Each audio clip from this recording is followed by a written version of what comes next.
जबलपुर गांव में अभिषेक और मायरा की शादी हुई थी और आज उनकी सुहागरात थी। कमरे में अभिषेक थोड़ा रिलैक्स ही कर रहा था कि तभी मायरा ने उसे पीछे से गले लगाते हुए कहा,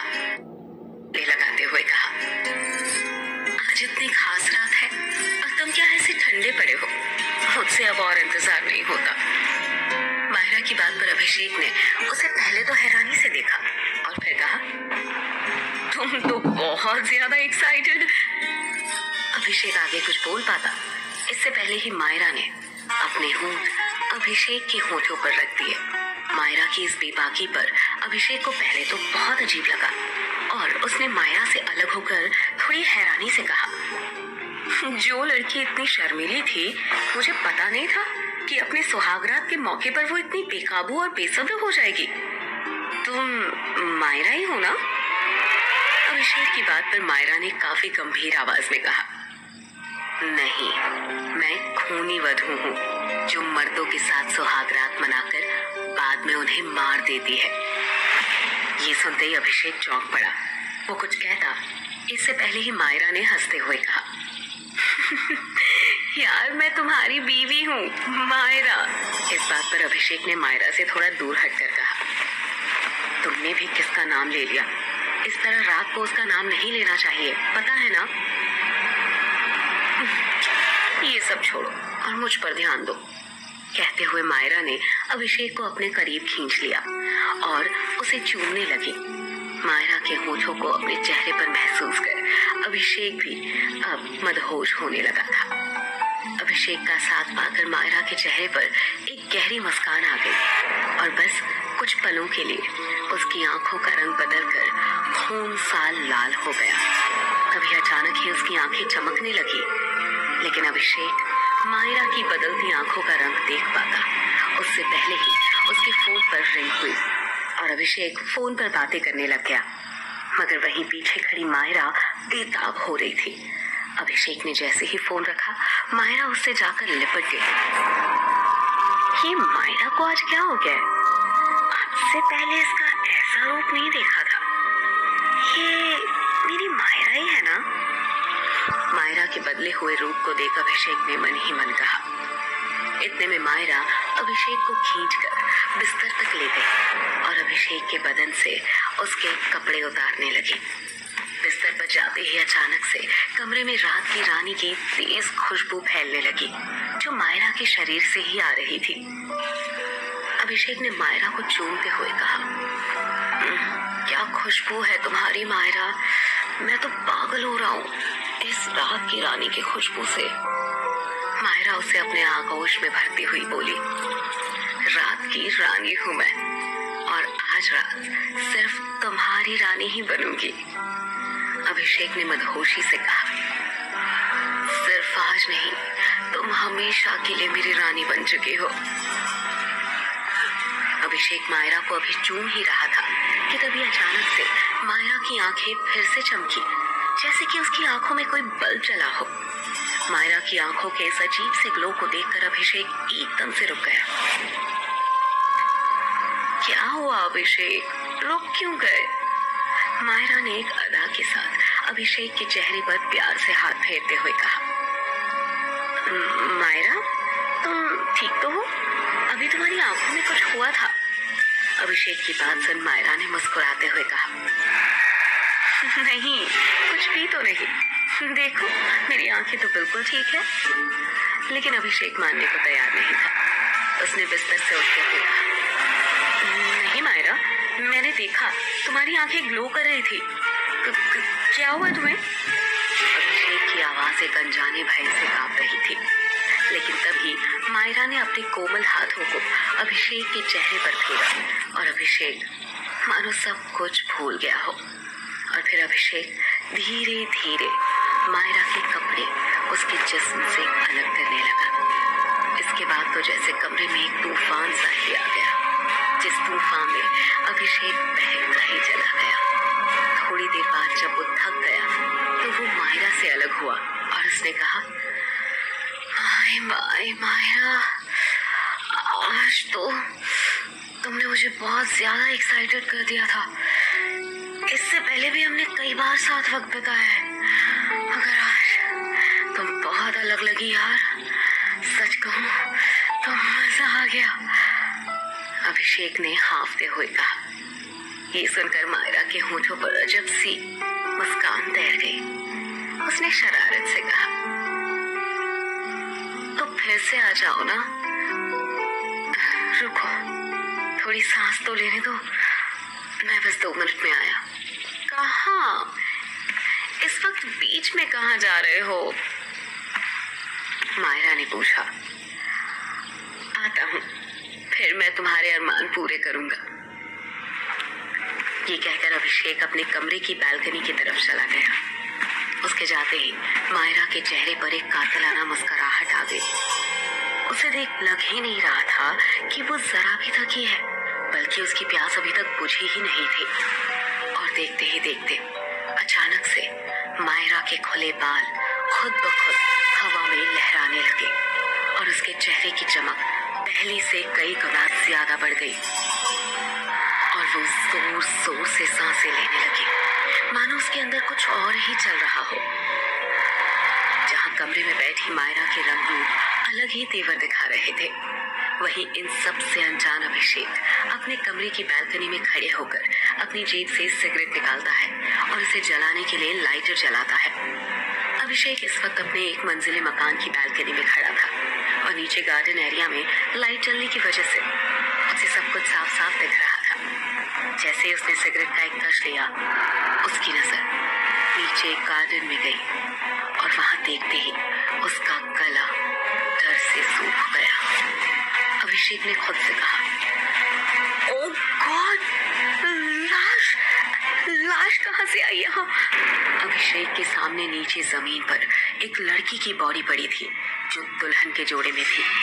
उसने घबराते हुए जैसे ही और ध्यान से देखा तो उसकी आंखों को यकीन नहीं हुआ, क्योंकि वो लाश किसी और की नहीं बल्कि उसकी पत्नी मायरा की थी।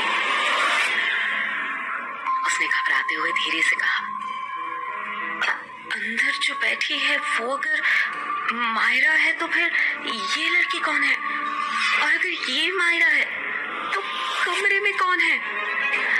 दो मायरा कैसे हो सकती है? और मायरा की जान किसने ली? अभिषेक की सांसें गले में ही अटक गई। उसकी आंखों में खौफ साफ दिख रहा था। कमरे में बैठी मायरा उसे दिखाई दे रही थी, जो बड़े प्यार से अपने खुले बालों के साथ खेल रही थी। उसे देखकर अभिषेक को अपने हाथ पैर ठंडे होते हुए मालूम पड़े। वो घबराया हुआ धीरे से कमरे में आया और वहां बैठी मायरा से पूछा, कौन हो तुम? क्या तुमने मारा है मेरी मायरा को? ओ माय गॉड, मतलब गांव वाले जिस खूनी वधू के बारे में बात कर रहे थे वो सच है? क्या तुम खूनी वधू हो? अभिषेक के सवाल के बदले में मायरा की एक ठहाकेदार हंसी वहां गूंजी। अभिषेक के कदम वहीं जम गए और तभी मायरा के शरीर की रंगत बदलने लगी। देखते ही देखते उसका चेहरा बदल गया। अभिषेक के सामने अब उसकी मायरा नहीं थी, बल्कि एक बेहद खूबसूरत लड़की थी, जिसकी खूबसूरती देखकर वो हक्का पक्का रह गया। उसका लहंगा रुई के नरम फाउं जैसे उसके गोरे बदन को छुपाने की नाकाम कोशिशें कर रहा था। उसके शरीर की आकर्षक बनावट और उसके लाल पतले होंठ और काजल से सनी बड़ी बड़ी आंखें अभिषेक को अपनी ओर खींच रहे थे। उस लड़की के बदन की कसावट और उसके काले घुंघराले बाल ऐसे थे कि कोई भी मर्द खुद को उस पर न्यौछावर करने को तैयार हो जाए। अभिषेक भी उसकी खूबसूरती में मदहोश होकर पल भर को सब कुछ भूल चुका था। तभी उस लड़की ने मुस्कुराते हुए कहा, आओ अभिषेक, अभी तो हमारी सुहागरात बाकी है।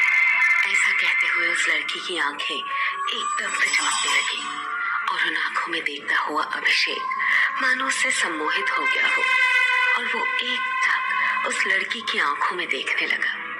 तभी वो लड़की आगे बढ़ी और अभिषेक के पूरे बदन को चूमने लगी और अभिषेक भी उसके होठों के जादू में पूरी तरह से खो गया। अगले ही पल अभिषेक के दिमाग से सब कुछ निकल गया। इस बार उसे फिर से उस लड़की के साथ कुछ अलग ही किस्म की खुशी महसूस हो रही थी। दोनों अब अपनी चरम सीमा पर पहुंच चुके थे। वो लड़की अभिषेक के ऊपर थी और वो अभिषेक के पूरे बदन को अपने होठों से चूमे जा रही थी। कुछ देर बाद अभिषेक बुरी तरह से थक गया। अभिषेक पसीने से भीग चुका था। अभिषेक को ऐसे देख उस लड़की के चेहरे पर एक रहस्यमयी मुस्कान उभर आई और उसने फिर से अभिषेक को अपनी ओर खींचा और उसके होठों पर एक बार फिर से किस किया। पर इस बार अभिषेक को अपनी सांसें अटकती हुई महसूस हो रही थी। उसे अपना पूरा बदन अकड़ता हुआ लग रहा था और अगले ही पल अभिषेक का पूरा शरीर ऐसे सफेद हुआ जैसे शरीर से खून की एक एक बूंद चूस ली गई हो। एक आखिरी बार अभिषेक के गले से तेज चीख निकली। उसकी चीख सुनते ही वीर सिंह, हवेली का मैनेजर और गार्ड दौड़कर अभिषेक के कमरे में आए। मैनेजर ने भय से आंखें बड़ी करते हुए कहा, अरे ये अभिषेक बाबू के साथ क्या हो गया? जल्दी से किसी डॉक्टर को बुलाओ कोई। लेकिन जमीन पर पड़ा अभिषेक अपनी आखिरी सांसें ले चुका था। वीर सिंह ने अभिषेक की लाश को देखकर कहा, इसे खूनी वधू ने मारा है। जल्दी से सब उस भूतनी की तस्वीर निकालो और घर के बाहर जलाओ। जल्दी करो, नहीं तो वो और भी लोगों को मार देगी। उस वक्त रात के 12 बज रहे थे और पूरे गांव में आग की तरह ये बात फैल गई कि हवेली में खूनी वधू ने अभिषेक और उसकी पत्नी मायरा को मार दिया है। पूरे गांव के औरत मर्द अपने घरों से कैरोसिन तेल निकाल कर ले आए और वीर सिंह सहित सभी हवेली के सामने जमा हो गए। वीर सिंह ने घबराते हुए कहा, एक साथ 2-4 तस्वीरें जला दो, अगर आसपास होगी तो भाग जाएगी। वीर सिंह के कहते ही सभी ने एक साथ तस्वीर को आग के हवाले कर दिया। तस्वीरों में आग लगते ही किसी औरत की तेज चीख की आवाज आई और साथ ही मन कपा देने वाली रोने की आवाज। अगले ही पल तेज हवा से मौसम बदलने लगा तो सभी घबराकर एक दूसरे की शक्लें देखने लगे। वीर सिंह ने जोर से कहा, घबराने की बात नहीं है, ये उसी भूतनी की चीख है। तस्वीरों के जलने से उसको भी कुछ हुआ है और इसलिए वो यहाँ से भाग गई है।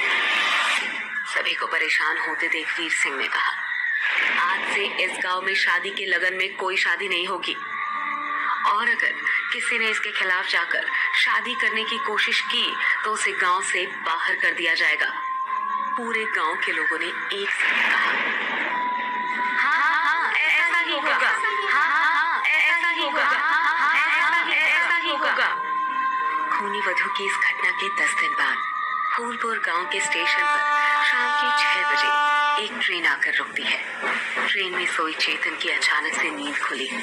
चेतन एक 26 साल का हैंडसम लड़का है जो मुंबई से फूलपुर गांव एक डॉक्यूमेंट्री फिल्म बनाने के लिए आया है। नींद से जागा हुआ चेतन उठा और बाहर झांक कर देखा तो उसे महसूस हुआ कि पूरी ट्रेन में शायद वो अकेला ही है। यहाँ तक कि पूरा स्टेशन भी खाली था। उसने अपना बैग लिया और ट्रेन से उतर गया। स्टेशन पर हल्की मध्यम सी रोशनी में उसे दूर बेंच पर बैठी एक लड़की दिखाई दी तो वो उसकी तरफ बढ़ गया। लड़की ने एक लाल रंग की साड़ी पहन रखी थी और उसके लंबे खुले बाल कमर थका रहे थे और आंखों में गहरा काजल लगा हुआ था। उस लड़की के शरीर से आती खुशबू चेतन को पागल कर रही थी। उसने खुद से कहा, आज तक मैंने इतनी खूबसूरत लड़की नहीं देखी थी। चेतन अभी उसे देखकर खोया ही हुआ था कि उस लड़की की प्यारी सी आवाज आई, चेतन। एक अनजान लड़की के मुंह से अपना नाम सुनकर चेतन ने चौंकते हुए कहा, आपको मेरा नाम कैसे मालूम? लड़की ने शरारत से मुस्कुराते हुए कहा, आपके आई कार्ड पर लिखा है। चेतन ने गौर किया।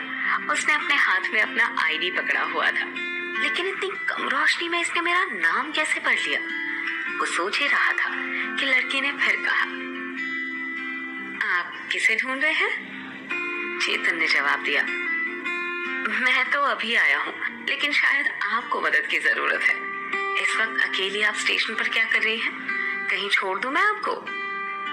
लड़की ने मुस्कुरा कर कहा, नहीं, मुझे जहाँ जाना है मैं वहां चली जाऊंगी।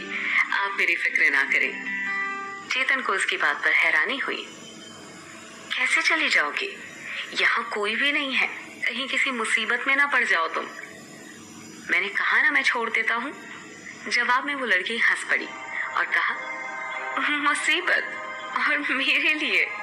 वैसे तुम्हारे आने से इस गांव के लोगों की मुसीबत जरूर दूर हो जाएगी। चेतन को उसकी बात समझ में नहीं आई तो उसने कहा, मैं कुछ समझा नहीं। मेरे आने से कौन सी मुसीबत दूर होगी?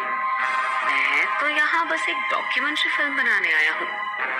लड़की ने जवाब दिया, उस समय आने पर पता चल जाएगा तुम्हें। उसकी बात पर चेतन ने बेपरवाही से अपने कंधे ऊपर किए और वहां से चला गया। उसके जाते ही उस लड़की के होठों पर एक रहस्यमयी मुस्कान उभर आई। इन सब से बेखबर चेतन प्लेटफॉर्म के बाहर आया तो उसे दूर दूर तक एक कुत्ता भी नजर नहीं आ रहा था। सन्नाटा इतना गहरा कि उसे अपनी सांसें भी सुनाई दे रही थी। वो कुछ देर वहीं खड़ा होकर इंतजार करने लगा। थोड़ी देर बाद चेतन को जब एक रिक्शा नजर आया तो उसकी जान में जान आई। वो दौड़कर रिक्शा वाले के पास गया और बैठते हुए कहा, चलो भाई, अजीब जगह है ये, एक परिंदा भी नजर नहीं आ रहा यहाँ तो। चेतन की बात सुन रिक्शे वाले ने कहा, भैया आपको एक सलाह दे रहे हैं, आइंदा सूरज ढलने के बाद ना कभी गांव में ऐसे मत निकलना। वो तो हम कुछ काम से आ गए थे इस तरफ, इसलिए आपको मिल गए, नहीं तो एक आदमी नहीं मिलता। और वैसे भी हमने अपने पास उस भूतनी को भगाने का कवच भी रखा है। भूतनी? कौन सी भूतनी भाई? चेतन ने हैरानी से पूछा।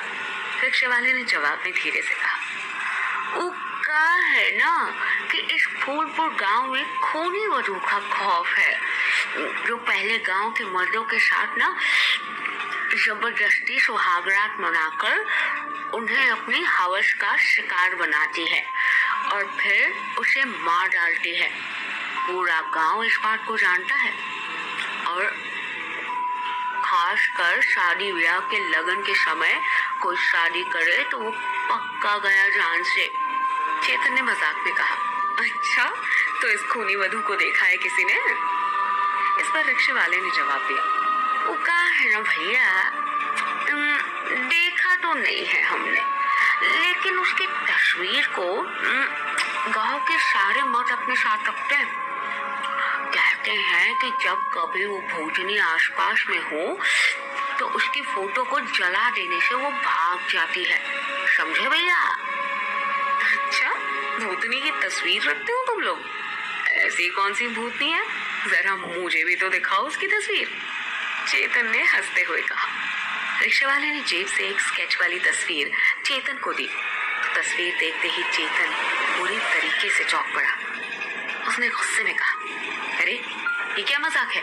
एक जिंदा लड़की को तुम लोग भूतनी कह रहे हो? इतनी खूबसूरत लड़की की स्केच बनाकर उसे चुड़ैल बता रहे हो? शर्म नहीं आती तुम्हें? अभी स्टेशन पर मिला था मैं इससे, बातें भी की मैंने, और तुम इसे खूनी वधू कह रहे हो?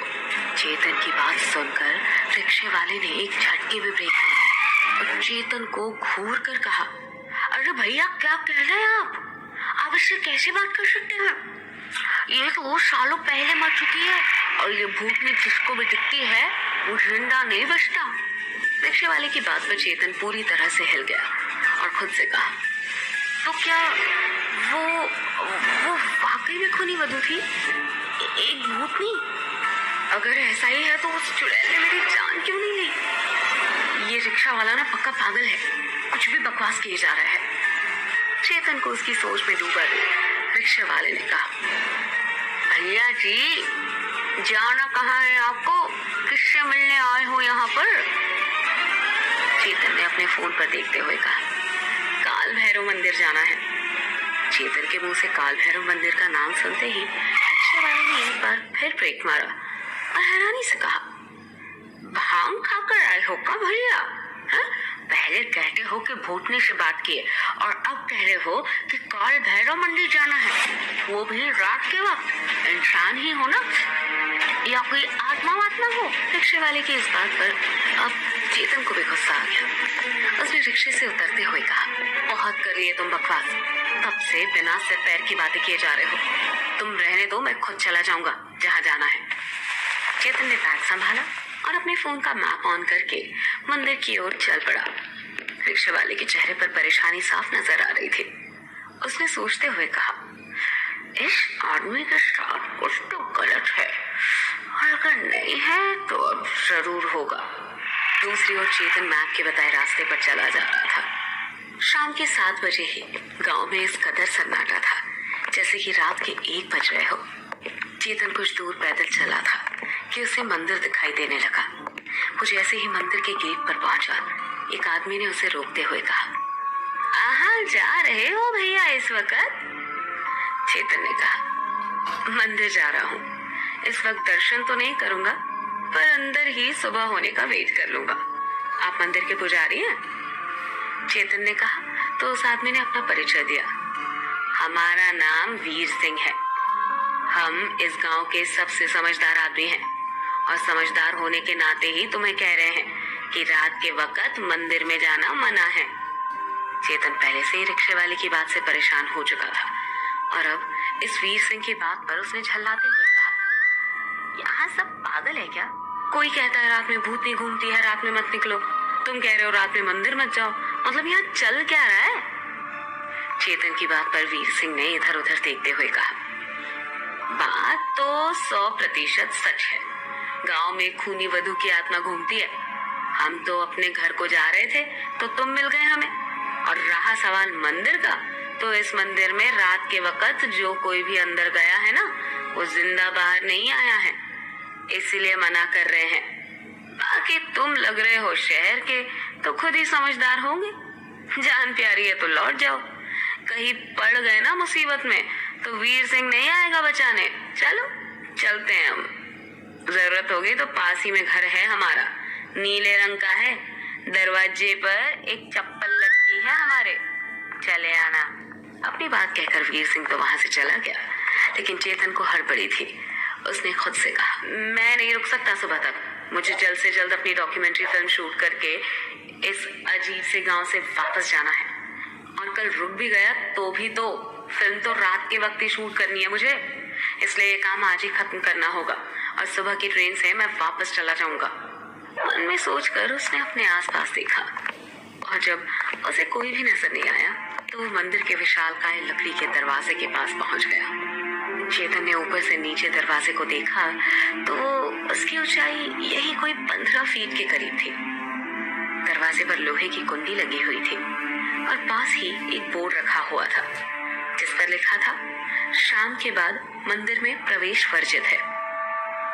चेतन ने बोर्ड को हटाकर एक साइड रखा और दरवाजे के ऊपर लगे भारी भरकम लोहे की कुंडी को दोनों हाथों से पकड़कर खोला।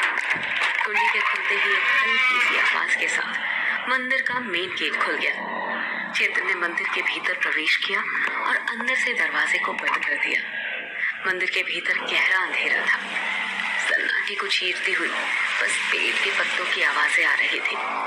उसका मन एक पल को सहम गया। उसने बैग के हैंडल को कसकर पकड़ा और मोबाइल के टॉर्च की रोशनी में आगे बढ़ गया।